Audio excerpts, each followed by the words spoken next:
Content warning. This episode discusses real historical events involving violence, death, and psychological manipulation. We present this story with respect for the victims and their families. Viewer discretion is advised. Welcome to this journey through one of the most deliberately forgotten chapters in Pennsylvania's history. Tell us where you're watching from now, because this story will disturb you in a way few other accounts can. Not simply because of the horror it contains, but because of how completely it was erased from our collective memory. We're about to delve into a mystery that terrorized the coal mining regions of western Pennsylvania for nearly 2 decades, where a seemingly respectable innkeeper defied all expectations of human decency and left a legacy so dark, so incomprehensible, that the authorities, the church, and even the victims' families conspired to bury it forever. What you're about to hear wasn't preserved in history books. It was deliberately destroyed, redacted, hidden beneath layers of Victorian shame and communal horror. It was the year 1866. The Civil War had ended just a year earlier, leaving the nation hemorrhaging from wounds both physical and psychological. 500,000 men lay dead. Entire towns had been emptied of their young. The country was trying desperately to forget the carnage, to rebuild, to pretend that normalcy could be stitched back together like torn fabric. In western Pennsylvania, in the coal-rich valleys that stretched between Pittsburgh and the Allegheny Mountains, the situation was different but no less desperate. These were boom times. The Industrial Revolution was devouring coal faster than men could pull it from the earth. Immigrants poured into the region, Germans, Irish, Poles, Italians, all chasing the promise of work, of wages, of a future that glittered like fool's gold in the lamplight of those suffocating tunnels. The landscape itself seemed designed for secrets. Picture, if you can, the western Pennsylvania coal country of the 1860s and 1870s. This was not the pastoral countryside of Currier and Ives' Prince. This was industrial America in its raw, unpolished brutality, a landscape transformed by human ambition into something both magnificent and monstrous. The valleys ran north to south, carved over millennia by streams that now ran black with coal dust. Hills rose steeply on either side, their slopes stripped of timber to feed the insatiable furnaces below. Mine entrances gaped like wounds in the hillsides, exhaling sulphurous breath, swallowing men at dawn and spitting them out, if it spitted them out at all, at dusk. The air itself was different here. Dense, particulate. You could taste the coal dust on your tongue, feel it settling in your lungs with each breath. Smoke rose from hundreds of chimneys, from the mines, from the iron foundries, creating a perpetual twilight even at midday. When rain came, it fell gray and gritty, leaving sooty streaks on window panes and turning dirt roads into rivers of black mud.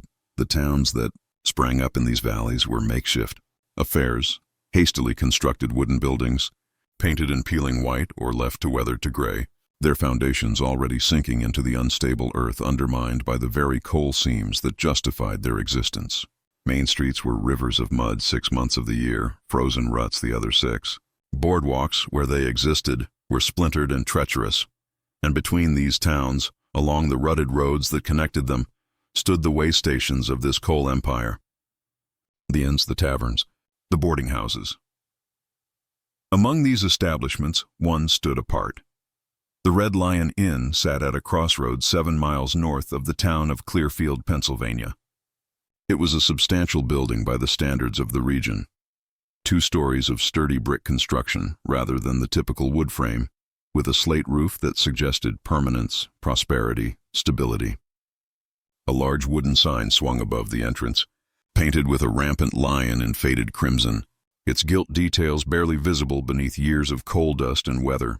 The inn had been built in 1858 by a man named Jakob Weiss, an immigrant from Bavaria who arrived in America with capital, ambition, and something else. Something that would only become apparent years later, when the full scope of his legacy came to light. Jakob Weiss presented himself as the very model of the self-made American. In his mid-30s when he built the inn, he was a compact man, barely 5.5 feet tall, with the solid build of someone who had done manual labor but moved with the confidence of someone who no longer had to. His hair was dark and always meticulously combed back with pomade. His beard was full but trimmed close to his face in the Germanic style. His clothes were clean, well-maintained, appropriate to his station as an innkeeper and small businessman. He spoke English with a heavy accent but fluently, and he made a point of learning the names of regular travelers, of remembering their preferences, of maintaining detailed ledgers that tracked not just finances, but personal information, family connections, business dealings, travel patterns. He was, by all accounts, an excellent innkeeper, attentive, professional, forgettable in precisely the way that made him memorable to those who mattered. The merchants, the mining supervisors, the land speculators who moved through the region with pockets full of investment capital. His wife, Elsa, was even less remarkable in appearance. She was a tall, severe woman with the kind of angular frame that suggested hardship in her past. Her face was all sharp planes and economical movements. She rarely smiled, but then again, few people smiled in the coal country. Hardship was the baseline. Grimness was simply realism. Together they ran the Red Lion with German efficiency. The rooms were clean. The food was plain but ample. The prices were fair. The establishment attracted a steady clientele, traveling merchants, mining engineers assessing new claims, occasionally a circuit judge or a land surveyor. Men, almost exclusively. Men traveling alone, moving through the region on business, staying a night or two before continuing their journey. Men who sometimes never reached their destinations. The disappearances began slowly. So slowly that no pattern was immediately apparent. In October 1866, a fabric merchant named Thomas Hartley left Pittsburgh bound for the coal towns to the northeast. He carried samples of wool cloth and cotton fabric, essential goods for a region where men destroyed their clothing in the mines at an extraordinary rate. According to his ledger, which his wife found after his disappearance, he planned to stop at the Red Lion Inn on October 12th. He never arrived at his next scheduled stop in Dubois. His wife, Martha, reported him missing after 2 weeks. The local constable made inquiries. The Red Lion's guest register showed that Hartley had indeed stayed there on the night of October 12th. Jakob Weiss remembered him, described him as pleasant, paid his bill in the morning, left after breakfast heading northeast. That was the last confirmed sighting. The assumption was robbery. The roads were dangerous. Highwaymen operated in the region, taking advantage of the isolated stretches between towns. Hartley was carrying merchandise and cash. Perhaps he'd been ambushed, killed, his body dumped in one of the countless ravines or abandoned mine shafts that scarred the landscape. Tragic, but not uncommon. The constable filed a report. Martha Hartley grieved. The world moved on. 3 months later, in January 1867, a mining engineer named Charles Brenneman disappeared. He'd been surveying potential coal seams for a Pittsburgh investment group. His last known location, the Red Lion Inn, where he'd stayed on January 9th. He was traveling with surveying equipment, valuable brass instruments, theodolites, measuring chains. He never returned to Pittsburgh. Again, the assumption was robbery. The equipment alone was worth several $100s. The constable noted the coincidence of 2 men disappearing after staying at the same inn but saw no actionable pattern. 2 incidents across 3 months. The region was vast. The roads were dangerous. These things happened. In March 1867, a tinker named Otto Schmidt vanished. German immigrant like Weiss. Traveled the coal camps repairing pots, sharpening tools, selling small hardware items. Known to carry his profits in a leather pouch tied around his waist. Last seen, the Red Lion Inn. In June 1867, a livestock dealer named Abraham Cole disappeared. Last seen, the Red Lion Inn. In September 1867, a patent medicine salesman named Howard Finch vanished. Last seen, the Red Lion Inn. The pattern was there, but no one was looking at it correctly yet. You must understand the context of law enforcement in 1860s rural Pennsylvania to appreciate why these disappearances went uninvestigated for so long. There was no state police force, no detective bureaus. Each county had a sheriff, elected, often with no formal training in investigation. Each township might have a constable, usually a local man with other employment who served part-time. Communication between jurisdictions was sporadic at best. Moreover, the transient nature of the coal region's population made tracking people nearly impossible. Men arrived, worked, moved on, or died in mine accidents. The population was fluid, rootless, constantly churning. A missing person might have simply decided to move to another coalfield in Ohio or West Virginia, or they might be lying at the bottom of a mine shaft, killed in an unreported accident, or they might have succumbed to any of the diseases that swept through the cramped mining camps: typhoid, cholera, tuberculosis, pneumonia. Death was common. Disappearance was common. The two were often indistinguishable. But in the summer of 1870, the pattern finally became impossible to ignore. The man who saw it was not a lawman by training. His name was Henry Blackwood, and he was a claims adjuster for the Pittsburgh Assurance Company, one of the larger insurance firms operating in Pennsylvania. His job was to investigate questionable life insurance claims, to distinguish between legitimate deaths and fraud, to save the company money by finding reasons to deny payment. Henry Blackwood was 31 years old, a veteran of the Civil War who had served as a quartermaster sergeant, a position that required meticulous record-keeping, pattern recognition, and a deep suspicion of human nature. He was tall and thin, with the kind of wiry frame that suggested nervous energy barely contained.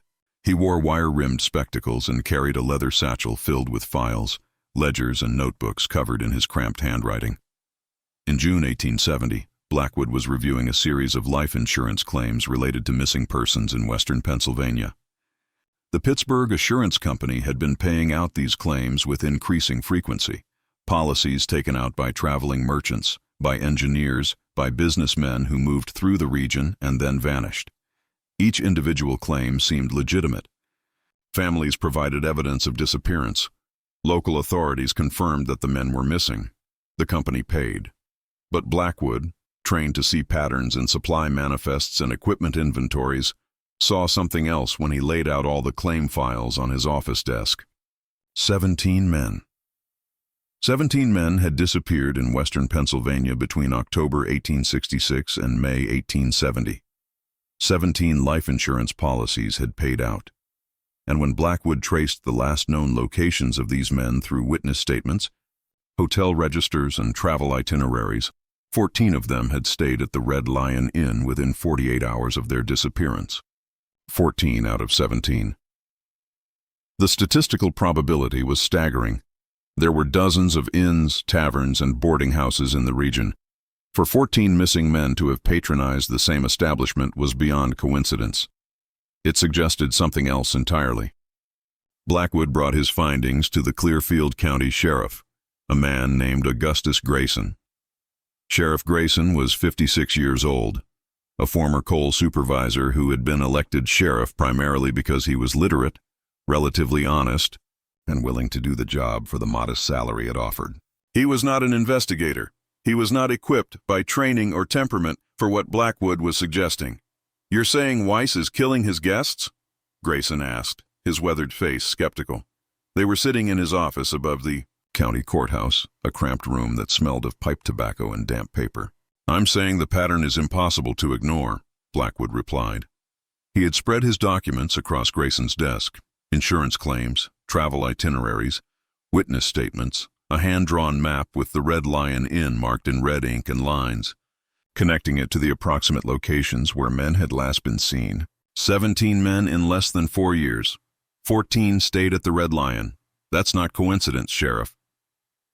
Grayson studied the documents with the expression of a man who suddenly realizes he's in waters far deeper than he's equipped to navigate. "Even if you're right," he said slowly, "what am I supposed to do? I can't arrest a man based on statistics. I need evidence, bodies, witnesses, something concrete." "Then we need to search the inn," Blackwood said. "The property, the grounds." "On what grounds? You think Judge Hanover is going to sign a search warrant because 14 men out of hundreds who stayed at an inn went missing? Weiss will claim it proves his inn is popular, nothing more. And he'd be right, legally speaking." Blackwood leaned forward. "Then we don't search legally. We watch. We investigate. We find the evidence first, then obtain the warrant." Grayson shook his head. "That's not how—" 17 men, Sheriff. 17 families without husbands, fathers, sons. And those are just the ones with insurance policies. How many others disappeared without anyone thinking to file a claim? The question hung in the air between them. That night, Sheriff Grayson didn't sleep. He lay in bed beside his wife, staring at the ceiling, thinking about patterns and probability and 17 dead men, or missing men. The distinction suddenly seemed like semantic hair-splitting. The next morning he sent a telegram to the Pennsylvania State Attorney's office in Harrisburg. He received a reply 3 days later. Insufficient evidence for state intervention.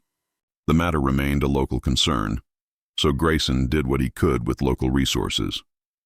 He began his own investigation, starting with what Blackwood had already uncovered but going deeper, looking for the evidence that would transform suspicion into actionable fact. He reviewed 4 years of the Red Lion's guest register, meticulously maintained by Jakob Weiss. The entries were precise: names, dates, towns of origin, profession if noted, whether they paid in cash or credit. Grayson cross-referenced these entries with Blackwood's list of missing men.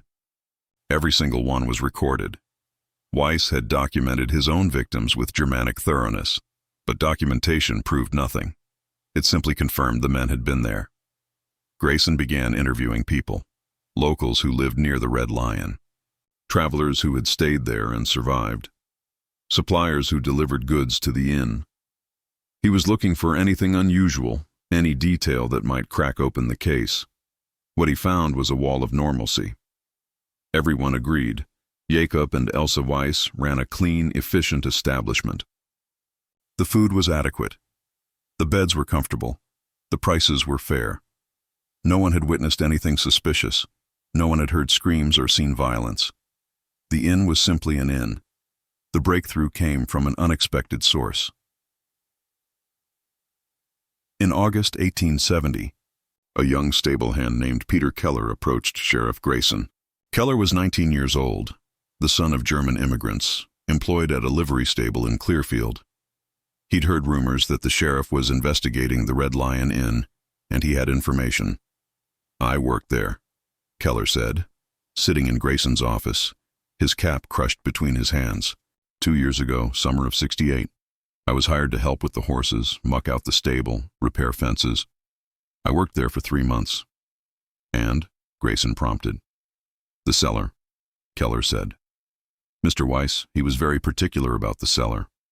No one was allowed down there except him.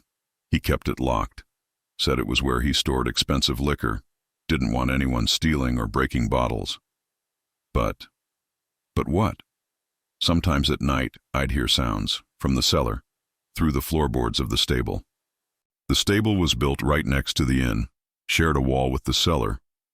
I'd hear digging, like someone working with a shovel. And once I heard something else, like someone moaning.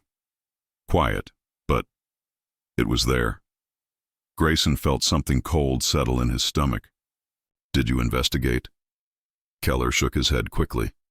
"Mr. Weiss, he wasn't a man you questioned. He had a temper.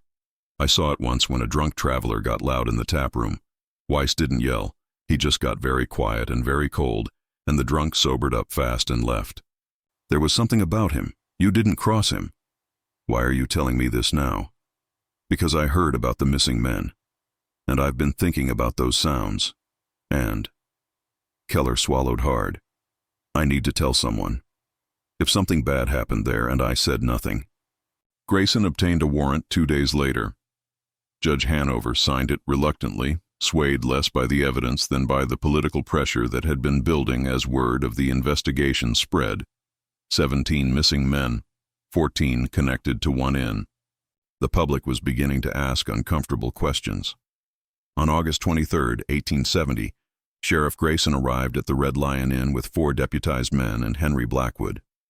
It was mid-afternoon, the sun hazy through coal smoke, the air thick and oppressive. Jakob Weiss answered the door with his customary politeness.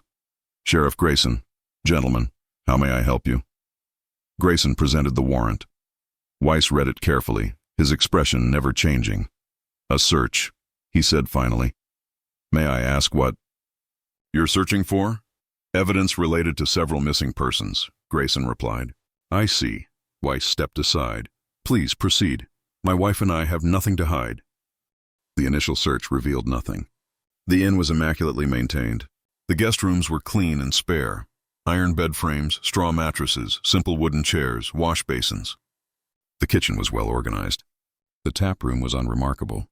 The private quarters where the Weisses lived showed modest comfort, but nothing extravagant. Then they reached the cellar door. It was located off the kitchen, a heavy oak door with an iron lock. Weiss produced the key without hesitation and unlocked it.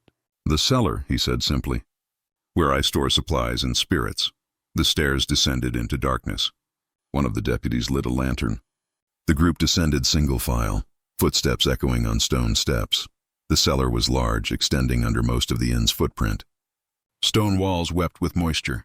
The air was cold and damp, smelling of earth and mildew. Wooden shelves lined the walls, stocked with bottles, barrels, crates of preserved food.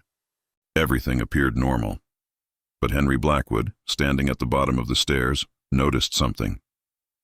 The cellar floor was dirt, as was common in older structures. But in one section, against the far wall, the dirt looked different, darker, more compact, as if it had been recently disturbed and tamped down again. "Sheriff," Blackwood said quietly, pointing. Grayson saw it too. "Mr. Weiss, what's under this section of floor?" "Earth," Weiss replied. His voice remained calm, but something had changed in his eyes. "A calculation, a weighing of options." "Dig," Grayson ordered his deputies. They found the first body 18 inches down. It was wrapped in canvas, the fabric rotted and stained. The smell hit them before they fully uncovered it, a sweet, nauseating stench of advanced decomposition mixed with lime. One of the deputies vomited. Another backed away, pressing his hand over his mouth and nose. Grayson forced himself to look. The body was skeletonized, the flesh mostly gone. Male, judging by the size and build. Clothing remnants suggested a traveler's attire. Wool jacket, cotton shirt, leather boots. "Keep digging," Grayson said, his voice hoarse. They found 5 more bodies in that section of cellar floor. 6 in total, all wrapped in canvas, all buried in a line like cordwood. Some were more recent than others. The last still had recognizable features, though bloated and discolored. All were adult males. Jakob Weiss stood absolutely still throughout the excavation. His wife, Elsa, had been brought down to the cellar and stood beside him. Her face was gray as ash, but she said nothing. Neither of them spoke. When the last body was uncovered, Sheriff Grayson turned to Weiss. "Jakob Weiss, I'm arresting you for murder." Weiss nodded slowly. "Yes," he said. "I understand. Do you have anything to say?" Weiss looked at the bodies, at the disturbed earth, at the deputies and Blackwood and Grayson. "Only that there are more," he said quietly. The silence that followed was absolute. "More?" Grayson repeated. "The woods behind the property," Weiss said, "near the old stone fence. 9 more," he paused, "and 3 in the ravine past the creek. Those were early, before I understood the cellar was better." Blackwood felt the world tilt. "How many total?" Weiss considered the question with the same careful attention he'd given to his ledgers. 18, he said finally. "No, 19. I'd forgotten the one from April '67. He was different than the others. 19 men.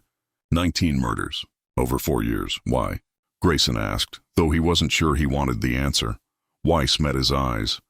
"Because they had things I wanted," he said simply. "Money, goods, equipment, and because I could. Because they trusted me, and trust is the easiest thing to exploit." He said it as if explaining a business strategy. His tone matter-of-fact, empty of remorse or emotion. The excavation of the Red Lion Inn property took 6 days. It became a spectacle.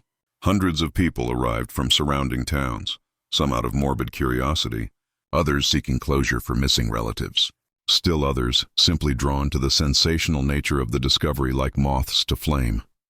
A temporary camp formed around the property as workers methodically dug through the locations Weiss had indicated.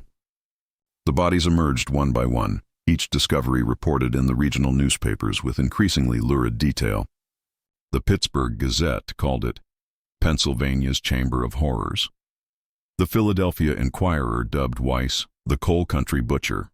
The final count was indeed 19 bodies, exactly as Weiss had stated. The precision of his accounting, the casual accuracy of his memory, disturbed investigators almost as much as the murders themselves. Here was a man who remembered his victims like a shopkeeper remembered inventory, but the physical evidence was only the beginning.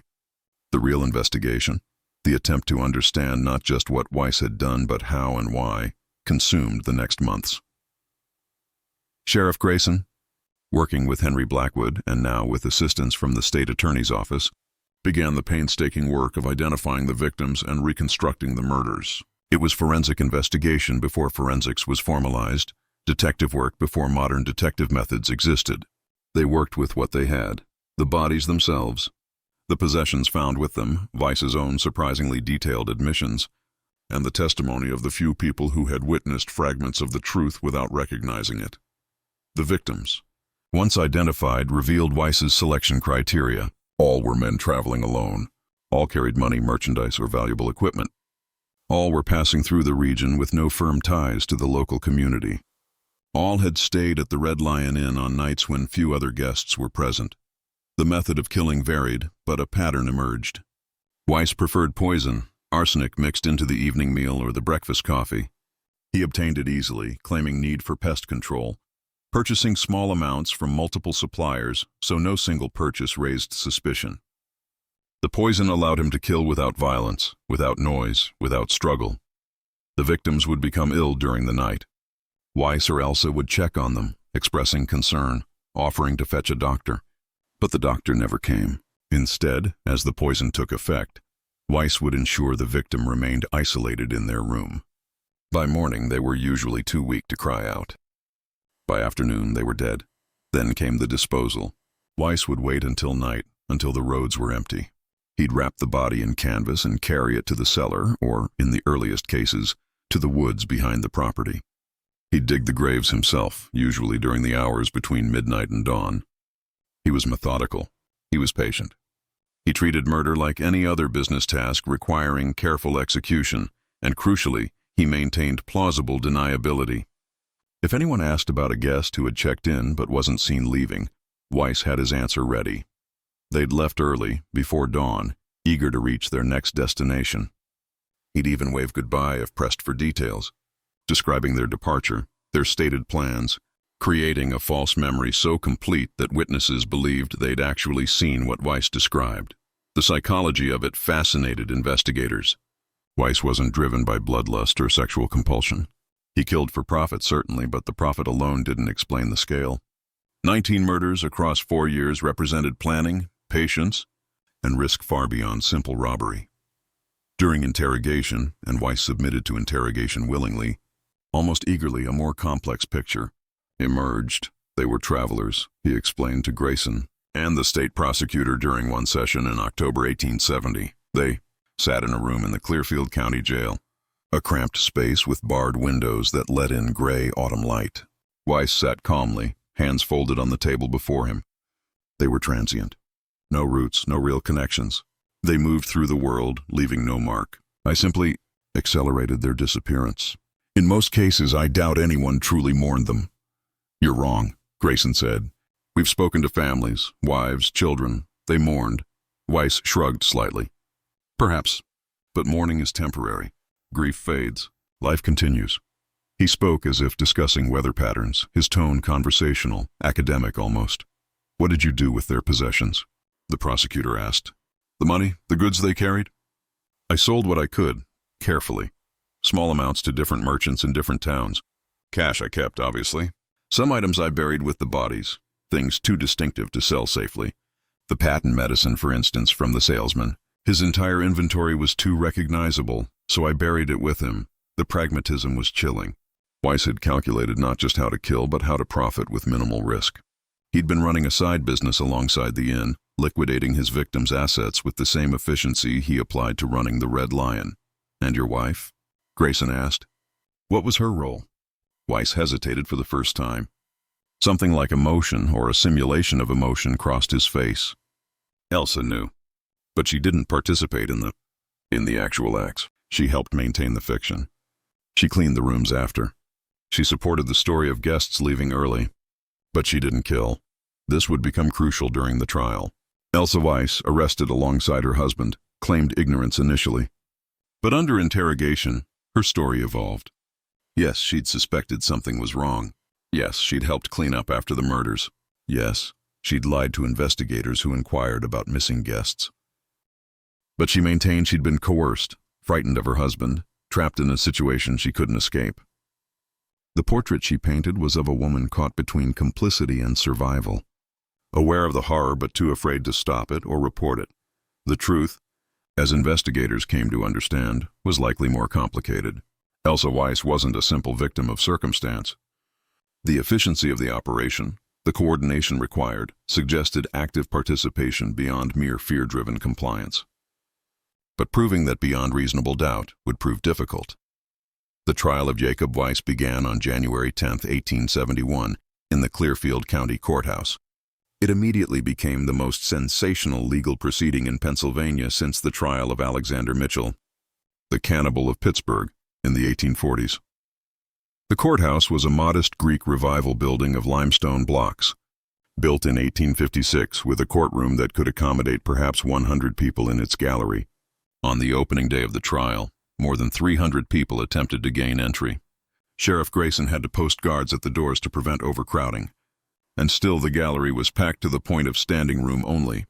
The prosecution was led by State Prosecutor William Haversham, a veteran trial lawyer from Harrisburg brought in specifically for this case. Haversham was 54 years old, with silver hair and a commanding courtroom presence. He understood that this trial was about more than one man's guilt. It was about public confidence in justice, about demonstrating that even in the rough coal country, law could prevail against horror. The defense attorney was a local lawyer named Edmund Thorpe. Thorpe had drawn the short straw, essentially. No attorney wanted to defend Weiss, but legal ethics demanded representation. Thorpe was young, only 28, and this was far beyond his experience level. He looked perpetually overwhelmed, which he was. Judge Marcus Hanover presided, the same judge who'd signed the search warrant. Hanover was 60 years old, a strict constitutionalist, determined that the trial would be conducted with proper procedure, despite the mob atmosphere that threatened to overwhelm the courthouse. The jury was 12 men, all white, all property owners as required by law. Their selection took 2 full days, with Haversham challenging anyone who expressed reservations about the death penalty, and Thorpe challenging anyone who admitted to having already formed opinions about Weiss's guilt based on newspaper accounts. Given that newspapers had been reporting every detail of the case for months, this second challenge eliminated most of the jury pool. The opening statements began on January 12th. Haversham's statement was theatrical but effective. He walked the jury through the discovery of the bodies, the victim identifications, Weiss's own admissions. He promised to prove not just that Weiss had committed these murders, but that he'd done so with premeditation, calculation, and cold-blooded deliberation. You will hear, Haversham told the jury, about a man who turned hospitality into a hunting ground, who welcomed travelers with a smile and murdered them for profit, who buried 19 men, 19 husbands, fathers, sons, beneath his inn and his property, as if they were no more significant than kitchen waste. And you will hear this not from speculation or circumstantial evidence, but from the defendant's own mouth, because Jakob Weiss is proud of what he did. He wants you to know. He wants the world to understand his efficiency, his careful planning, his success. Thorpe's opening statement was brief and defensive. He didn't deny the killings, couldn't deny them, but attempted to frame Weiss as potentially insane, a man whose mental faculties were so disordered that he couldn't be held fully accountable. It was a thin argument, and Thorpe seemed to know it even as he made it. The prosecution's case took 2 weeks to present. Witness after witness testified. Henry Blackwood explained his investigation, the pattern he'd discovered. Sheriff Grayson described the search, the excavation, the bodies.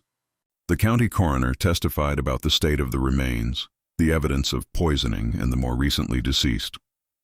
Families of the victims testified, identifying possessions found with the bodies, describing their missing relatives, creating a human dimension to the horror. Then came Weiss's own words. The prosecution introduced written confessions Weiss had given to investigators. These were read aloud in the courtroom, and the effect was profound. Not because of what Weiss confessed to, the killings themselves, but because of how he described them. With detachment, with pride in his methodology, with no trace of remorse. In one confession, regarding the murder of Charles Brenneman, the mining engineer, Weiss wrote, "Brenneman was more cautious than most. He tested his food before eating it fully. I had to adjust my method. I poisoned his coffee instead, using a higher concentration to ensure rapid effect. He became ill within the hour. I expressed concern and helped him to his room. By midnight, he was unconscious. By dawn, he was dead. His surveying equipment I sold piecemeal over the following 6 months, taking care to travel to different towns for each transaction. The brass theodolite alone brought $40. The clinical precision of the description, the attention to profit margins even in confession, demonstrated to the jury exactly what they were dealing with. This was not a crime of passion. This was not madness in any conventional sense. This was calculated murder executed with business efficiency. The trial's most dramatic moment came on January 26th when Jakob Weiss himself took the stand. This was Thorpe's desperate gambit, to allow Weiss to speak in his own defense, to demonstrate either remorse that might sway the jury toward mercy or mental incapacity that might support an insanity defense. It achieved neither. Weiss climbed into the witness box dressed in a clean but plain suit. His appearance had degraded somewhat during his months in jail. His beard was longer and less well-groomed, his face thinner, but his manner remained composed, almost serene. Thorpe began with basic questions, attempting to establish Weiss's background, his immigration from Bavaria, his establishment of the inn. Weiss answered clearly and concisely. He described his childhood in Bavaria, his father's death when Weiss was 12, his work in various trades before saving enough money to emigrate to America in 1855. "Why did you come to America?" Thorpe asked. "Opportunity," Weiss replied. "In Bavaria, I was limited by birth, by class, by circumstance. In America, I was told, a man could rise based on his own efforts. And did you find that to be true?" "Yes, I built a successful business." "The Red Lion was profitable. Then why," Thorpe asked, "did you feel the need to supplement that income through the actions you've been charged with?" Weiss considered the question carefully. "The inn was profitable but not sufficient for my ambitions. I wanted security, wealth.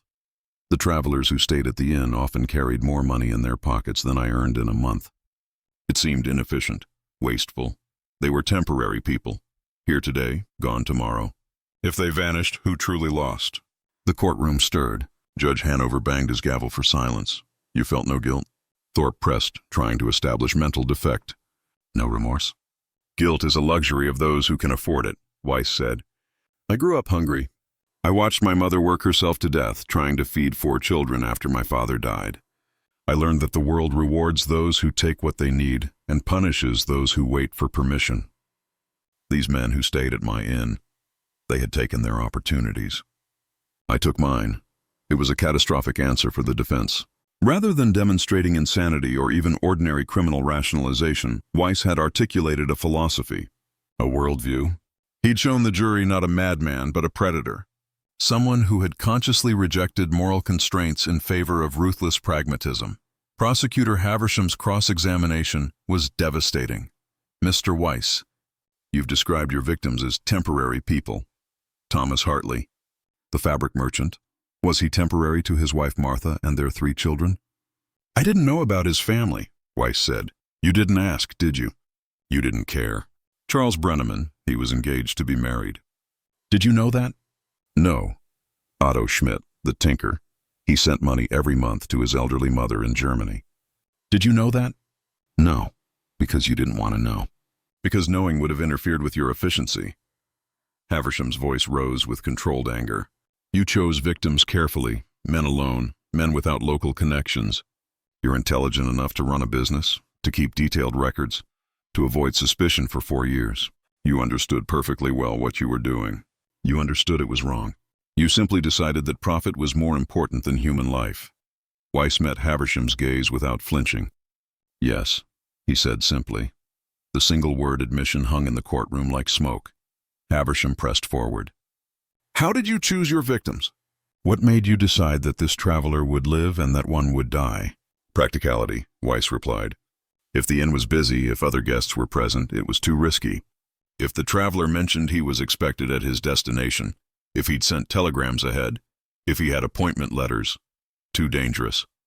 But a man traveling alone with no firm schedule, carrying goods or cash, arriving on a night when the inn was otherwise empty?" He shrugged. "These were opportunities that presented themselves. I simply recognized them.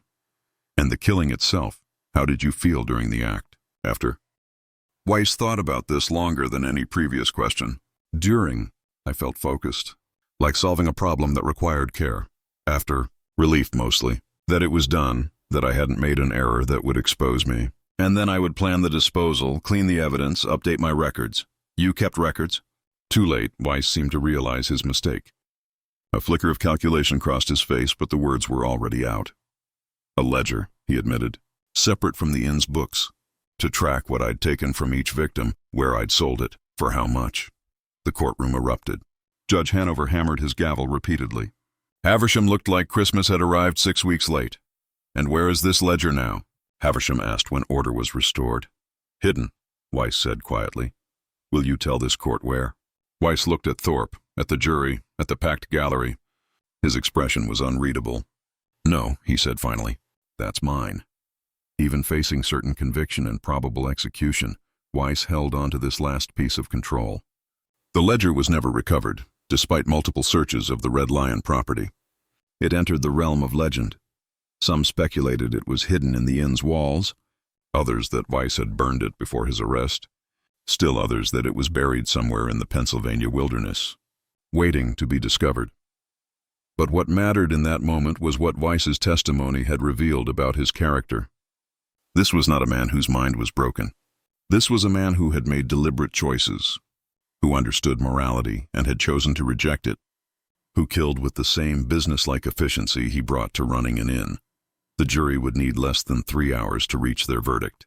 Before we reach that verdict, we must address the trial of Elsa Weiss, which proceeded separately beginning in early February 1871. Elsa's defense rested on a legal principle recognized in Pennsylvania law, coverture. Under this doctrine, a married woman was essentially legally covered by her husband's identity. Her property belonged to him. Her legal existence was subsumed into his. And crucially, in some cases, her criminal liability could be mitigated by arguing she was under his control, compelled by his authority. Her attorney, a more experienced lawyer named Samuel Morton, built the defense carefully. Elsa, he argued, was a victim of circumstance and coercion. She'd married Jakob Weiss in 1857 in Bavaria before emigrating. From the beginning, he'd dominated the relationship. She was isolated in a foreign country, dependent entirely on her husband, with no independent means of support. When the murders began, Morton argued, Elsa didn't fully understand what was happening. She noticed guests disappearing but accepted Jakob's explanations. When she finally understood the truth, she was trapped, terrified that if she went to authorities, she'd be implicated as an accomplice, or worse, that Jakob would kill her too. My client, Morton told the jury during his opening statement, lived in fear. She is guilty of silence, yes, of not speaking when perhaps she should have. But silence born of terror is not the same as active participation in murder. The prosecution presented a different picture. They called witnesses who described Elsa's behavior, her efficiency in cleaning rooms after guests departed early, her calm interactions with investigators asking about missing men, her apparent lack of distress or concern. One particularly damning witness was a supply merchant who had delivered goods to the Red Lion over the years. He testified that in the summer of 1869, he'd arrived earlier than expected and had seen Elsa and Jakob together in the cellar, moving what appeared to be a heavy canvas-wrapped bundle. When they noticed him, both had frozen. Then Jakob had smiled and explained they were reorganizing the cellar, moving old provisions to make room for new stock. And Mrs. Weiss? The prosecutor asked. How did she react? She smiled too, the merchant recalled. Said something about spring cleaning even though it was July. She seemed nervous, but not like she was being forced to do something against her will. More like someone who'd been caught doing something they knew was wrong.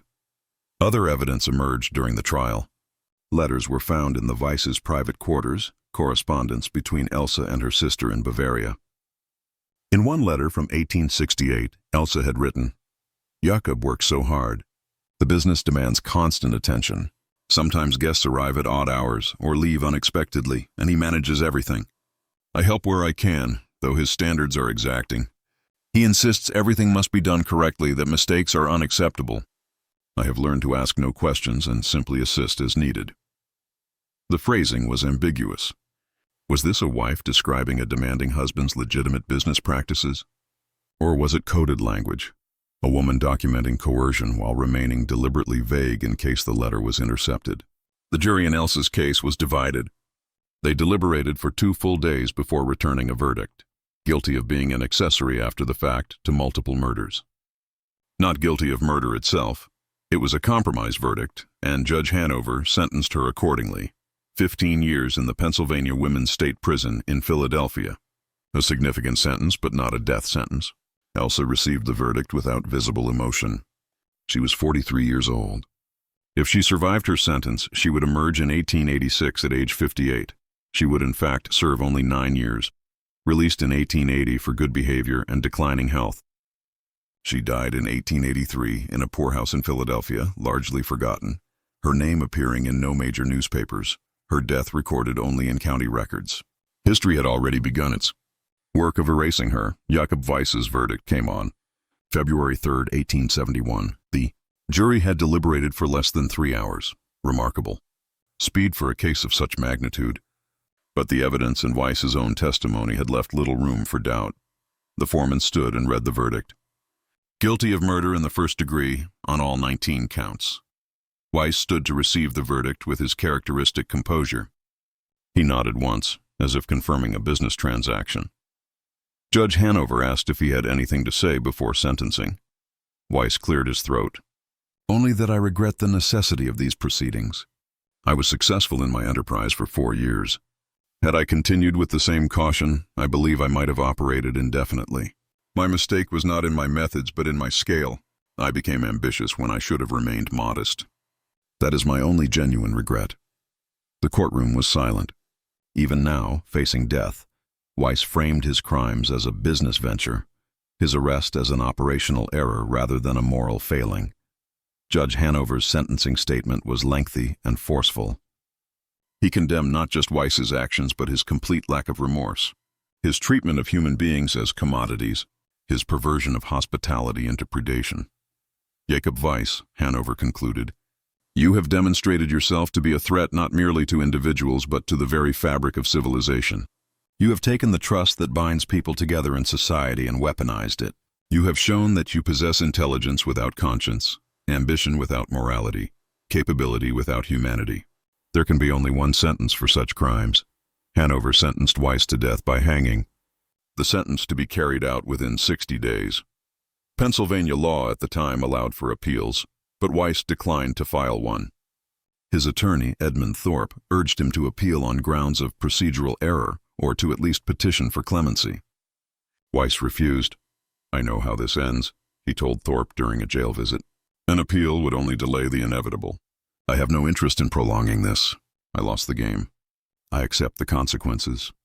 Even this, his acceptance of his fate, was framed as a strategic decision, a recognition of the odds rather than any moral reckoning. The execution date was set for April 7, 1871.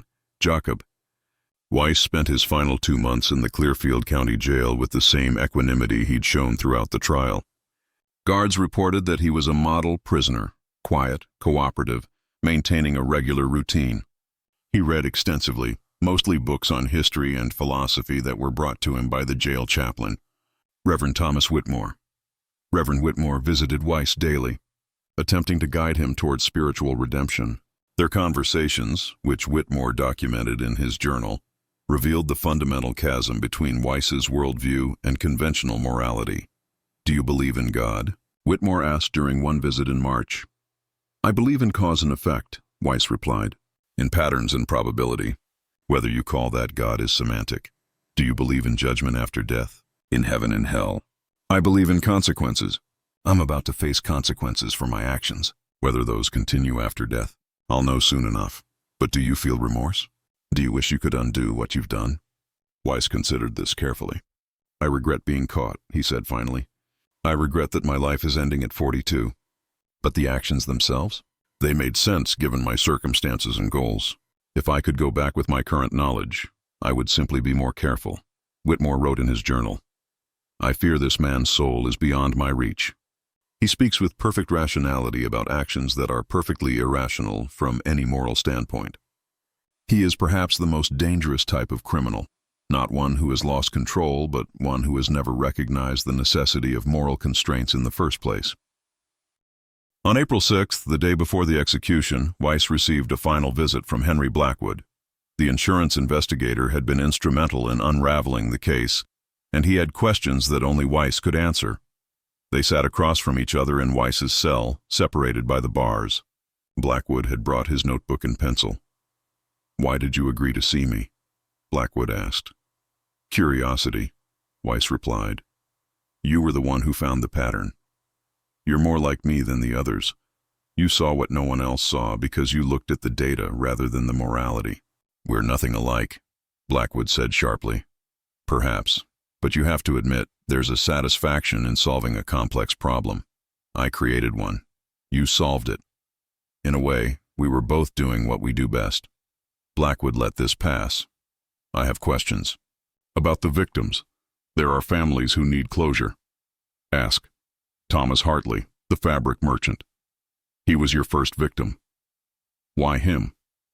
Weiss leaned back against the cell wall. "He wasn't first. There were two before him that I haven't admitted to. Early experiments in 1865 and early 1866. They're buried far from the inn. Those failures taught me to refine my methods. Hartley was the first successful execution of the refined system." Blackwood felt something cold settle in his chest. "Two more? Where? Does it matter?"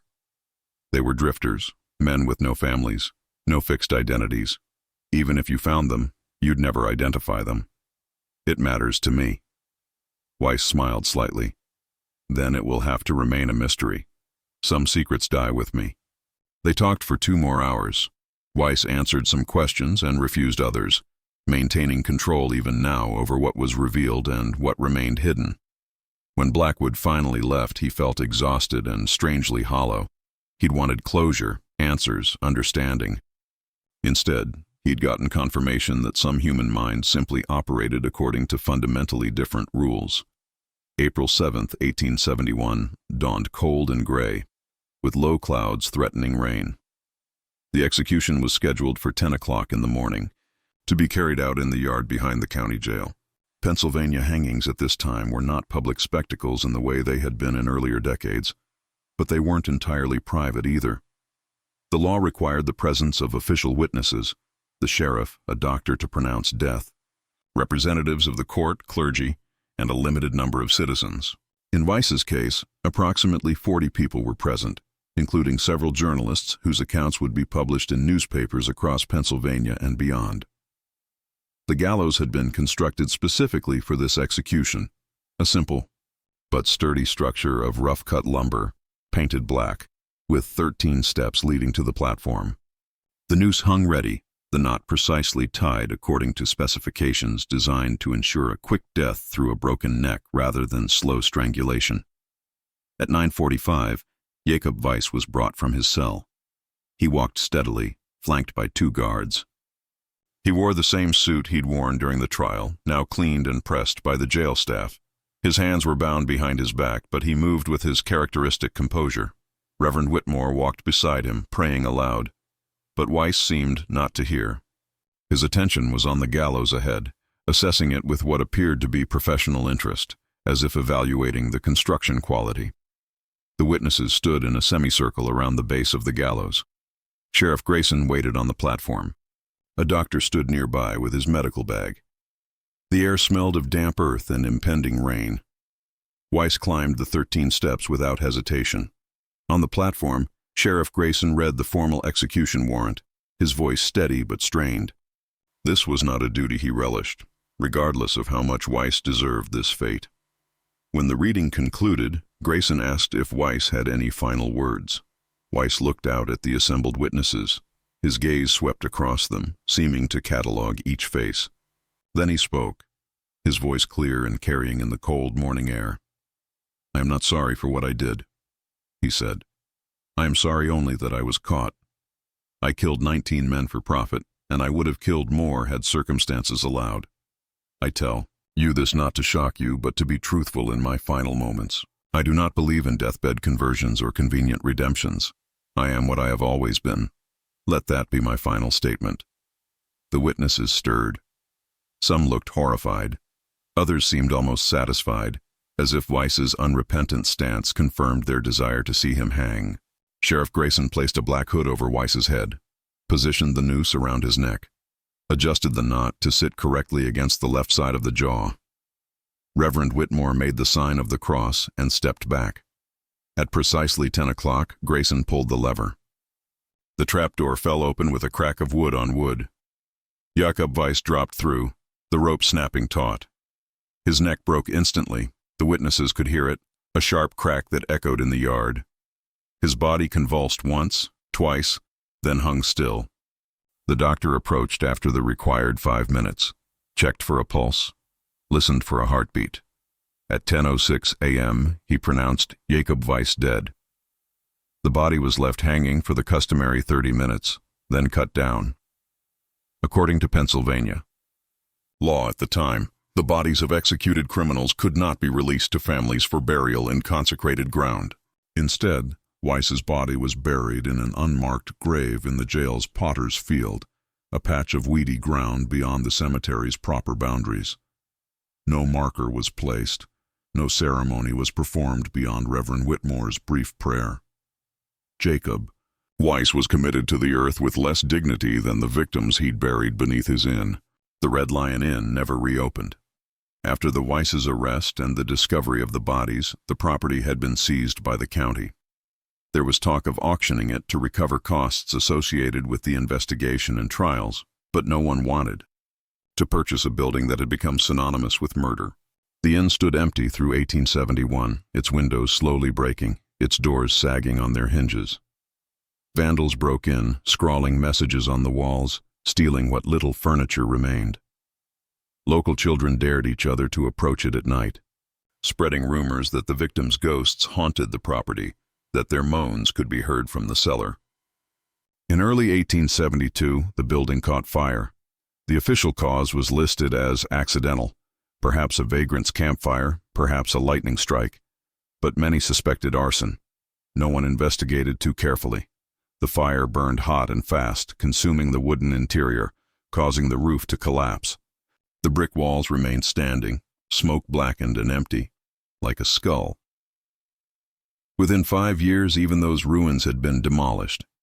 The bricks were carried away, supposedly to be used in other construction projects, though whether this actually happened or whether people simply didn't want to admit to using materials from the murder inn remains unclear. The cellar was filled with rubble and earth.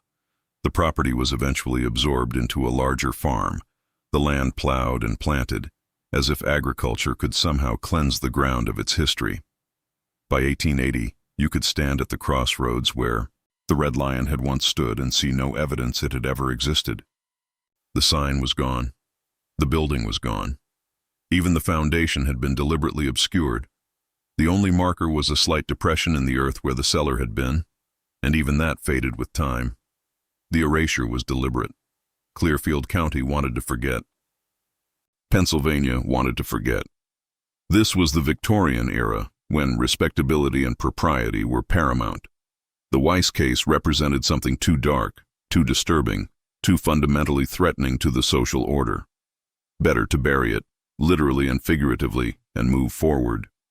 The victims' families scattered. Some moved away from Pennsylvania entirely, unable to bear the stigma of being associated with the case.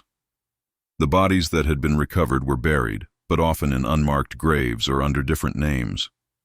Families didn't want neighbors knowing their father or brother had been one of Weiss's victims. The shame of it, that their loved one had been foolish enough to be murdered, vulnerable enough to be victimized, felt somehow transferable. Even the court records began to disappear. Trial transcripts were misfiled or lost. Police reports vanished from archives. Newspaper accounts from the time documented the case, but newspapers were ephemeral, discarded after being read, yellowing in forgotten attics, eventually crumbling to dust. By 1900, 30 years after the execution, most people in Clearfield County had only vague knowledge of what had happened. The Red Lion Inn had become a ghost story, literally, a tale told to frighten children, with details distorted and exaggerated, until the truth was buried beneath layers of folklore. There used to be an inn where the crossroads are, old-timers would say. Something bad happened there. People died. It was torn down and the land was cursed. The specifics faded. Jakob and Elsa Weiss became nameless bogeymen. The 19 victims became dozens or hundreds, depending on who was telling the story. The truth dissolved into legend, and legend dissolved into vague unease, and eventually even that faded. This erasure was so successful that by the mid-20th century, the Weiss case had been almost completely forgotten. It appeared in no major true crime compilations. It was mentioned in no history books. Academic researchers studying serial murder in America rarely encountered even a footnote about Jakob Weiss. Why? Partially, as mentioned, because of Victorian shame and the desire to forget, but also because the case predated the organization of modern crime statistics. The FBI wouldn't exist until 1908, 37 years after Weiss's execution. The systematic collection of crime data, the categorization of serial murders, the academic study of criminal psychology, all of that came later. Jakob Weiss was a serial killer before the term serial killer existed. He was committing crimes that wouldn't be properly categorized and studied until a century after his death. He fell into a gap in history, and that gap swallowed him almost completely, but not entirely. In 1968, a graduate student named Margaret Holloway was researching 19th century crime in Pennsylvania for her thesis at Pennsylvania State University. She was working her way through archived newspapers in the State Historical Society's collection, looking for material on organized crime in the coal regions, when she stumbled across a February 1871 article in the Pittsburgh Gazette with the headline, "Coal Country Butcher Convicted of 19 Murders." The article was brief, and many details were vague, but it mentioned Jakob Weiss, the Red Lion Inn, the discovery of bodies, the trial, and the execution. Holloway was stunned. She'd never encountered any reference to this case in her research. No crime historian she'd spoken with had mentioned it. It seemed to be entirely unknown to modern scholarship. She began investigating, traveling to Clearfield County to search for records. What she found was fragmentary. The original trial transcripts were gone, lost in a courthouse fire in 1923 that had destroyed many older records. Police reports from the 1870s were incomplete, with large sections missing or damaged. But she pieced together enough to confirm the basic facts. Holloway published her findings in the 1970 academic journal article titled "The Forgotten Killer, Serial Murder in 1870s Pennsylvania." The article was read primarily by other academics and made little broader impact. But it established the case's existence in modern scholarship and provided a foundation for future research. Over the following decades, other researchers occasionally returned to the Weiss case, adding details, correcting errors, filling gaps, but it never achieved widespread public awareness. It remained an obscure footnote, a case discussed in academic papers, but unknown to the general public. Why has it remained so obscure when other 19th century murderers, H. Holmes, Lizzie Borden, even Jack the Ripper, became legendary? Timing, partially. Weiss's crimes occurred during Reconstruction, when America was focused on healing from the Civil War. The Pennsylvania coal country, while economically important, wasn't culturally central the way Chicago, Holmes, or London, the Ripper, were. But more fundamentally, Weiss didn't fit the narrative pattern that makes murders memorable. He wasn't mysterious. He was caught, tried, and executed. He didn't have a sensational nickname that newspapers could exploit. His victims were working men, not wealthy urbanites or innocent young women. His method, poison, was less dramatic than stabbing or dismemberment. And his motive, simple profit, lacked the psychological intrigue of sexual compulsion or religious mania. Jakob Weiss was, in a sense, too ordinary in his monstrosity. He killed for money like a robber. He killed travelers like a highwayman. He simply did it more efficiently and on a larger scale than most. He was a businessman who happened to be a murderer, rather than a murderer who captured the public imagination, and so he was forgotten. Deliberately erased by his contemporaries, then accidentally erased by history's indifference. What can modern psychology tell us about Jakob Weiss? Looking back across 150 years, applying contemporary understanding of serial killers and psychopathy, what emerges? Weiss exhibits classic markers of psychopathy: lack of empathy, absence of remorse, instrumental view of other people, superficial charm, grandiosity, and most tellingly, the treatment of murder as a means to an end rather than an end in itself. Modern serial killer typology, developed by the FBI's Behavioral Science Unit in the 1970s and 1980s, would classify Weiss as organized and mission-oriented. His kills were planned, methodical, designed to fulfill a specific goal, financial profit, rather than driven by compulsion or fantasy. He selected victims strategically, minimized risk through careful planning, and maintained a convincing facade of normalcy. Interestingly, Weiss doesn't fit neatly into the categories of serial killers who would become famous in later eras. He wasn't a lust murderer like Ted Bundy. He wasn't a comfort killer like Dorothea Puente, despite the surface similarity of killing people in his care. He was something colder, a predatory opportunist who recognized that his position as innkeeper gave him access to vulnerable victims and that the transient nature of his clientele provided cover for his crimes. Criminologists who have studied the case note that Weiss represents an important but underexamined category, the entrepreneur killer, someone who integrates murder into a broader criminal enterprise as simply one element of a profit-making system. He's more similar to organized crime figures who order killings for business reasons than to the stereotype of the serial killer as a lone, compulsion-driven individual. His confession that 2 earlier murders, never admitted to authorities, served as experiments to refine his methods is particularly chilling from a psychological perspective. It suggests a learning process, an iterative approach to murder that treated victims as test subjects in optimizing his technique. This instrumental rationality, the complete absence of emotional content in his relationship to killing, marks him as among the most psychopathic killers in American history. Yet he wasn't insane.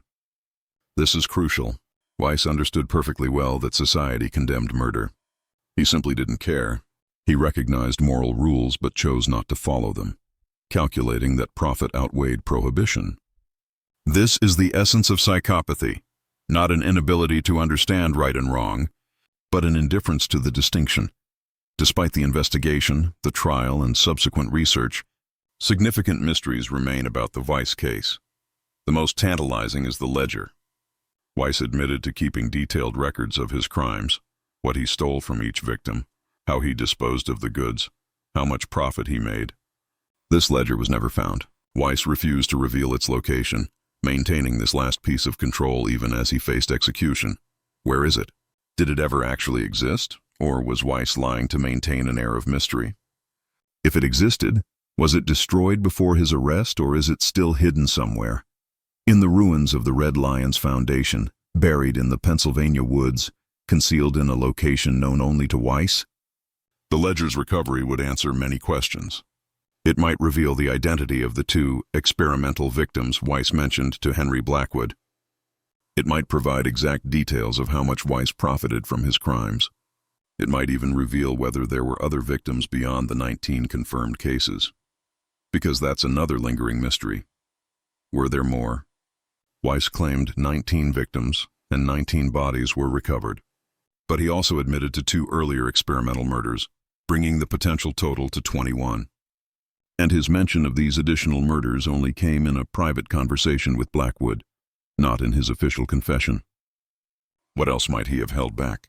Statistical analysis of missing persons reports from Western Pennsylvania between 1858, when the inn was built, and 1870 suggests that dozens of men who passed through the region were never heard from again. Some of these disappearances can be attributed to mining accidents, disease, or voluntary relocation, but others remain unexplained. Could Weiss's actual victim count have been higher? Some researchers believe so, estimating that he might have killed anywhere from 25 to 30 men over his 12 years operating the Red Lion Inn. But without bodies, without evidence, without confirmation, these remain speculations. The true number died with Weiss on that April morning in 1871. Another mystery. What happened to Elsa Weiss after her release from prison in 1880? Official records show she was released and resided briefly in Philadelphia, but after her death in 1883, her trail goes cold. Where is she buried? Was there a grave marker? Did any relatives claim her body, or was she buried in a pauper's grave like her husband? Research by modern historians has failed to locate her burial site. She seems to have been swallowed by history as completely as her husband, though with less justification. Was she truly a victim of circumstance, coerced into silence by fear? Or was she a willing accomplice who simply managed to present a more sympathetic face to the jury? We'll never know with certainty. And then there's the question of why the Red Lion Inn specifically. Weiss built the inn in 1858, 8 years before the first confirmed murder. Did he always intend to use it as a hunting ground, or did the idea develop later? Was the location chosen specifically because of its isolated position at a crossroads, perfect for intercepting travelers? Or was it simply a business decision that later presented unexpected opportunities? No evidence exists to answer these questions definitively. Weiss never discussed his initial motivations, and any documentation from the inn's founding has long since been lost or destroyed. In closing this account, we must remember that statistics and historical analysis, while necessary, can obscure the human cost of Weiss's crimes. 19 men, at minimum, lost their lives to his calculated brutality. Behind each name in the court records was a person with hopes, fears, relationships, and futures that were stolen from them. Thomas Hartley, the fabric merchant, left behind a wife and 3 children. His youngest daughter was only 4 when he disappeared. She grew up without a father, and when his body was finally identified and buried in 1871, she was 9 years old enough to understand death but too young to have formed lasting memories of the man he'd been. Charles Brenneman, the mining engineer, was engaged to be married. His fiancée, Catherine Morrison, waited 2 years for word of his disappearance before finally accepting he was gone. She never married. She died in 1920 at age 72. Having spent 50 years as the almost wife of a man murdered before their wedding could take place. Otto Schmidt. The tinker sent money to his mother in Bavaria every month. When the payments stopped, she assumed he'd died. Disease, accident, or violence, the common fates of immigrants in the American coal country. She never learned the truth about his murder. She died in 1875, probably still wondering what had become of her son, Abraham Cole. The livestock dealer had a brother who spent years searching for him, traveling throughout Pennsylvania, asking questions, following false leads, never accepting that Abraham was simply gone. When the bodies were discovered at the Red Lion, the brother identified Abraham through a pocket watch he'd carried, a family heirloom. The brother reclaimed the watch, but could never bring himself to carry it. It felt too much like wearing Abraham's ghost. Howard Finch, the patent medicine salesman, was a widower traveling the circuit to support 2 teenage children. When he vanished, they had no income, no support. They were taken in by relatives but lived in poverty. His daughter later wrote a brief memoir in which she described how her father's disappearance had cursed their family, how the uncertainty and then the horror of learning he'd been murdered had shaped her entire life, how she'd never been able to trust people fully after learning what had happened to him. These are just 5 of the 19. Each of the others had similar stories. Families devastated, futures erased, grief compounded by the horror of how their loved ones had died. The ripple effects of Weiss's crimes extended across decades and touched hundreds of lives beyond the immediate victims. And yet, as we've discussed, their stories were largely forgotten. The victims were erased along with their killer, their names lost to time except in fragmentary records and academic papers that few people read. This erasure of victims is one of the great injustices of forgotten crimes. We remember infamous murderers. Their names become cultural touchstones. But their victims often fade into anonymity, remembered only as numbers in a body count, as abstract evidence of the killer's monstrosity, rather than as individuals who deserve to be remembered for who they were, not just for how they died. To understand the Weiss case in context, we must recognize that serial murder wasn't invented in the 20th century. It simply wasn't recognized or categorized systematically until then. Throughout the 19th century, America experienced numerous cases of multiple murders that would later be understood as serial killing. The difference was in how these crimes were perceived and investigated. Without modern communication and database systems, without coordinated law enforcement across jurisdictions, without forensic science or criminal profiling, detecting patterns of serial murder was extraordinarily difficult. A killer could operate across multiple counties or states with little risk of being connected to crimes committed elsewhere. Moreover, The transient nature of 19th-century American society made tracking victims nearly impossible. The country was highly mobile. Westward expansion, railroad construction, mining booms, and industrial development created massive population movements. People disappeared constantly, and distinguishing between voluntary disappearance, accidental death, and murder was often impossible. Inn and tavern operators, like Weiss, were uniquely positioned to exploit this situation. They encountered travelers routinely, people who were expected to be transient, whose absence wouldn't immediately raise suspicion. The inn itself provided a controlled environment where victims could be isolated, killed, and disposed of with relative privacy. Historical research has uncovered several similar cases from the same era, though most are even less well documented than Weiss.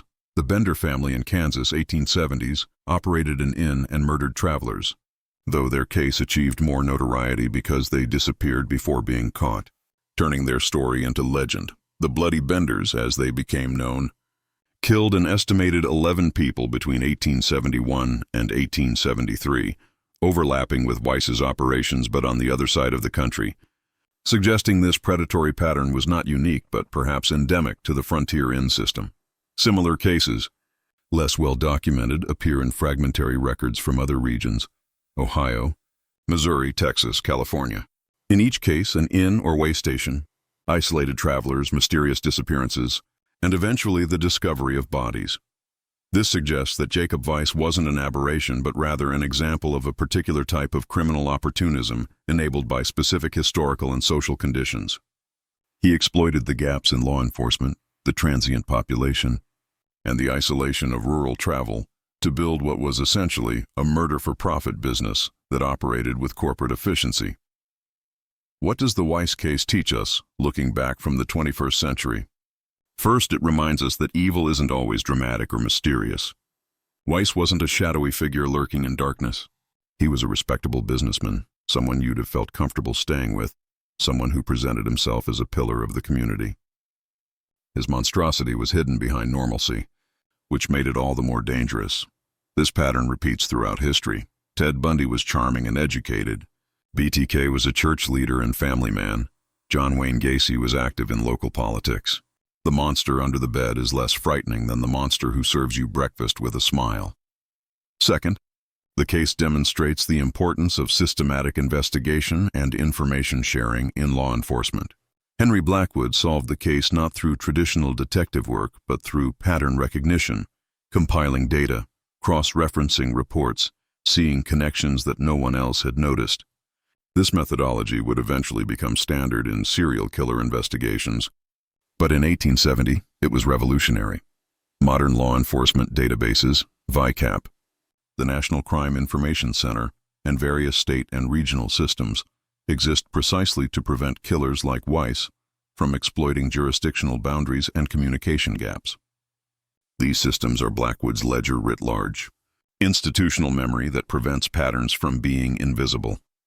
Third, the deliberate erasure of the case from history raises questions about how we remember crime and why some cases disappear while others become legendary. The Weiss case was buried partly from shame, partly from lack of institutional memory, partly from simple historical accident. But that erasure had consequences. Lessons that could have been learned were lost. Patterns that could have been recognized remained invisible. In our current era, we face different but related challenges. We generate vast amounts of data about crimes, but that data can be overwhelming, making patterns harder rather than easier to see. We have instant communication, but that can also mean instant misinformation.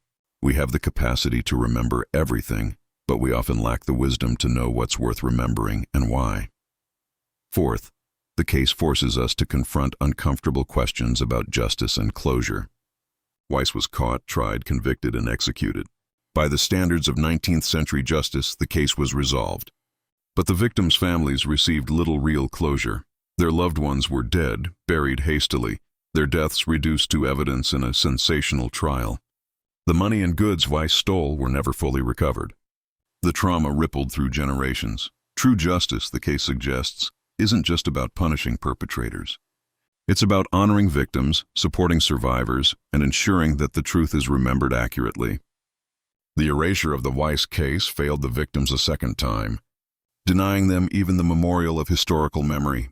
Today, if you travel to Clearfield County, Pennsylvania, you can visit the approximate location where the Red Lion Inn once stood. It's not marked. No historical plaque commemorates what happened there. The crossroads is still there, though the roads themselves have been improved, paved, modernized. The land where the inn sat is now part of a farm, cornfields in summer, stubble and snow in winter. Local residents, if asked, might have vague knowledge that something happened there a long time ago, but most couldn't tell you details. The story has faded into the landscape, like the building itself disappeared into rubble and time. In 2012, a Pennsylvania historian named Robert Chen attempted to get a historical marker placed at the site. His proposal was rejected by the State Historical Commission on the grounds that the case wasn't sufficiently significant or well documented to warrant commemoration. The irony that the case isn't well documented precisely because it was deliberately erased apparently didn't sway the decision.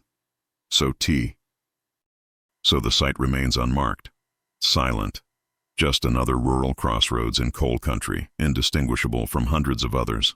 You could stand there and never know you're standing above the cellar where 6 bodies were buried, near the woods where 9 more were hidden, close to the ravine where 3 others were dumped. The earth keeps its secrets well. What do we owe to the dead? What do we owe to the truth? These questions resonate through the Weiss case with particular force. The deliberate erasure of this history was, in its own way, a continuation of the injustice Weiss inflicted. He killed his victims once through poison. History killed them again through forgetting. Every forgotten crime is a small victory for chaos over order, for brutality over civilization. When we forget, we lose the opportunity to learn, to recognize patterns, to honor those who suffered. We abandon the dead to silence, but remembering is complicated too. There's a reason Victorian Pennsylvania wanted to forget the Weiss case. The horror was too close, too disturbing, too threatening to the social fabric they were trying to maintain. Sometimes forgetting is a form of protection, a way for communities to survive trauma without being consumed by it. The question is whether we've reached a point where we can remember without being destroyed by the remembering. Whether we've developed enough emotional and intellectual distance to examine cases like Weiss's clinically, to extract lessons without being overwhelmed by the darkness. This is the work of history. To recover what was lost, to examine what was hidden, to speak for those who can no longer speak for themselves. It's uncomfortable work. It requires us to look at human nature's capacity for cruelty without flinching, to acknowledge that monsters are often unremarkable people who made monstrous choices. Jakob Weiss wasn't special. That's perhaps the most disturbing lesson of his case.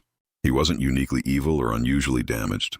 He was simply someone who recognized an opportunity and lacked the moral constraints that prevent most people from exploiting such opportunities to their ultimate conclusion. How many other Jakob Weisses have there been, hidden in history's gaps? How many are there now, operating in the shadows of our modern world? The conditions that enabled Weiss, isolation, transience, lack of oversight, still exist in various forms. Sex trafficking, migrant worker exploitation, the homeless population, online anonymity, all create opportunities for predators to operate with reduced risk of detection. The work of remembering cases like Weiss's isn't about dwelling in darkness for its own sake.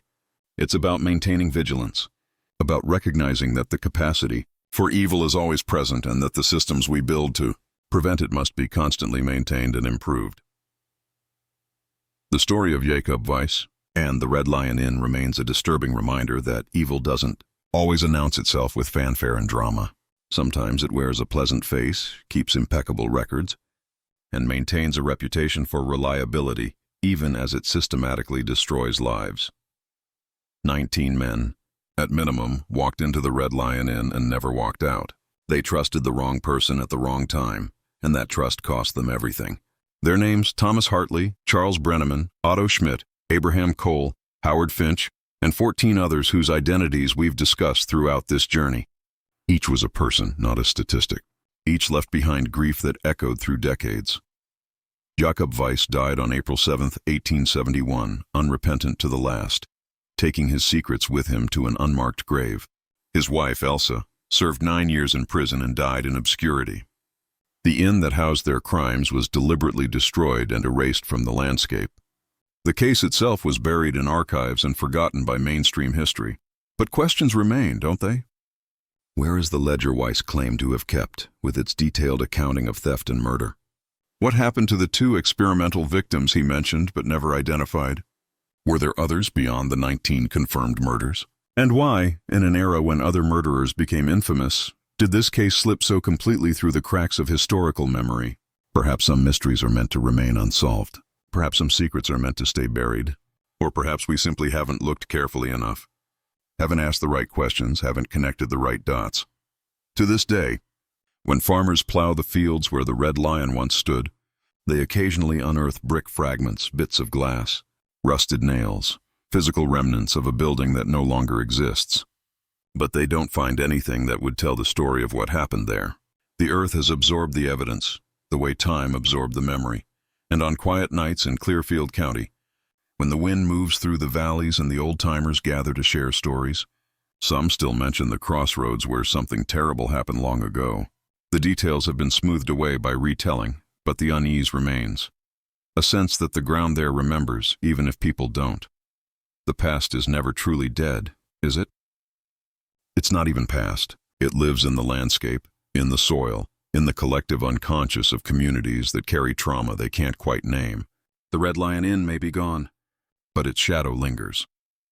If this journey through Pennsylvania's darkest forgotten chapter has resonated with you, if you find yourself pondering the nature of evil hidden behind normalcy, the victims whose names were nearly lost to time, or the questions that may never be answered, then consider subscribing to The Untold Hour.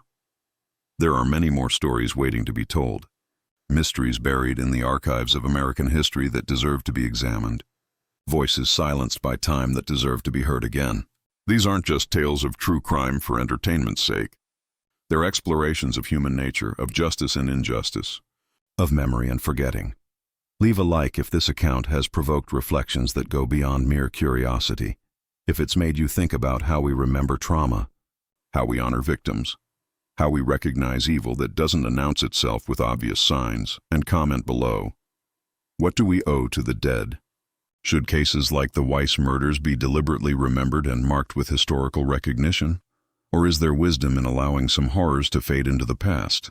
Should there be a memorial at the site where the Red Lion Inn once stood? Or would that simply be reopening wounds that time has partially healed? These questions matter. History isn't just about dates and facts. It's about how we understand ourselves, how we learn from the past, and how we honor those who suffered so we might recognize patterns and prevent future suffering. The story of Jakob Weiss and his 19 victims, and possibly more, is a story about the gaps in history, about what gets remembered and what gets forgotten, and about why that matters. It's a story about trust and betrayal, about opportunity and choice, about justice delayed but eventually delivered. Most importantly, it's a story that was almost lost entirely. That it survived at all is due to the work of researchers like Margaret Holloway, who stumbled across a newspaper article and decided to dig deeper. Her curiosity and persistence pulled this case back from oblivion. What other stories are waiting in archives, in courthouse basements, in yellowing newspapers stored in historical societies? What other victims are waiting to be remembered? What other lessons are waiting to be learned? This is the work we do here at the Untold Hour, recovering the lost, examining the forgotten, speaking for the silenced. Each episode is an act of historical archaeology, excavating layers of time to find truth buried beneath. Until next time, remember, history is not a closed book. It's a conversation across time, a dialogue between past and present, an ongoing investigation that never truly ends. The questions we ask of the past shape how we understand the present and prepare for the future. The crossroads where the Red Lion Inn once stood is still there, unmarked and unremembered by most. But now you know its story. Now you know the names of some of those who died there. Now you carry that memory forward. That's how the dead are honored, not through monuments of stone, necessarily, but through the act of remembering, of bearing witness, of refusing to let their stories disappear completely into silence. Jakob Weiss wanted to be forgotten. He lost, we remember. And in remembering, we transform victims from statistics back into people, from numbers back into names, From forgotten cases back into history that matters. The Untold Hour will return with another journey through America's hidden past. Until then, stay curious, stay questioning, and remember that the most important stories are often the ones that someone tried very hard to erase. Thank you for joining us on this dark journey through Pennsylvania's coal country, through Victorian shame and deliberate forgetting, through the case of a man who killed with business efficiency and died with no remorse. May the victims find peace in being remembered, even if that memory comes 150 years too late.